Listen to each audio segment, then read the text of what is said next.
Today we're gonna learn how to do the correct paint consistency while face painting. The supplies that we're going to use today is the Paint Pal Arty large brush, the Low Cornell number 4, just a flat half cut in sponge. We're gonna use Black Diamond FX. We're gonna use the Unicorn Fusion Leanne palette and this Fusion Spring Rainbow palette.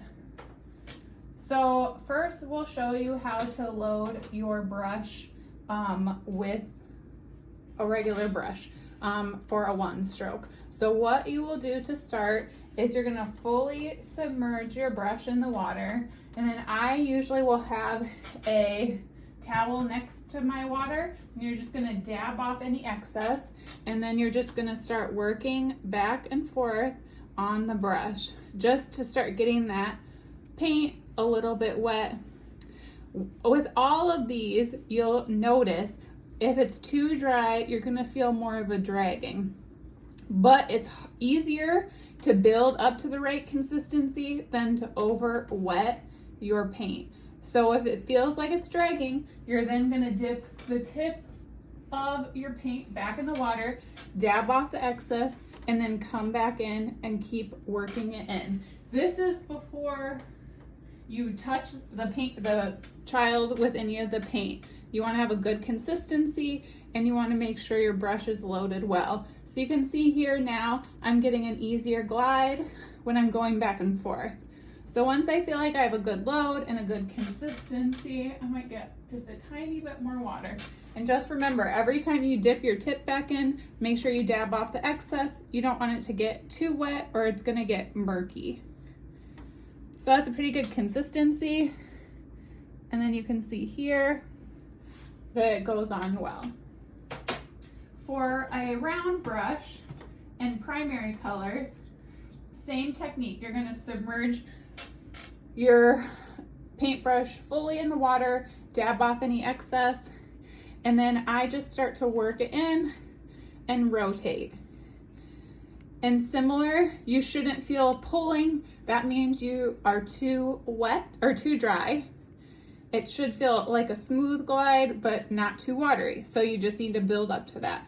This just submerging was pretty good for me. So then when I go through, I'm going to twist my brush to get myself to a good point here. And then you can see, I'm going to just make a couple teardrops here. And that's how you're going to get the paint consistency on a brush.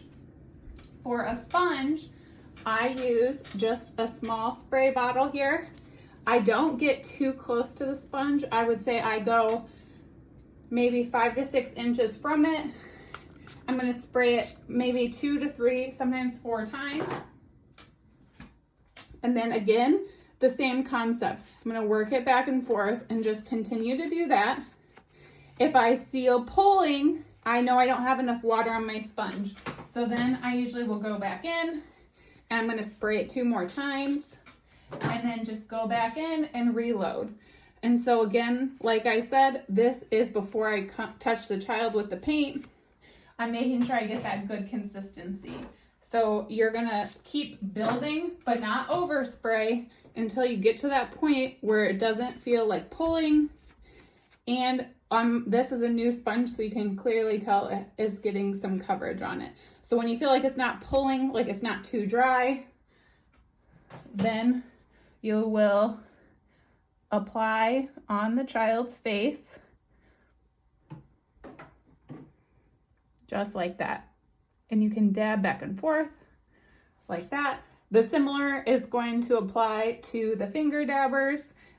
You're just gonna spray 2 to 3 times, put that within your paint, and just build it up until you get a good consistency. These are the most common issues that I had when I first started for paint consistency. My biggest tip would again just be to say it's easier to build up to the perfect watery consistency. It's harder to backtrack and have your consistency be too watery. So start out drier if you need to and build your way up to the consistency that you're looking for. I hope this was helpful. Have a great day.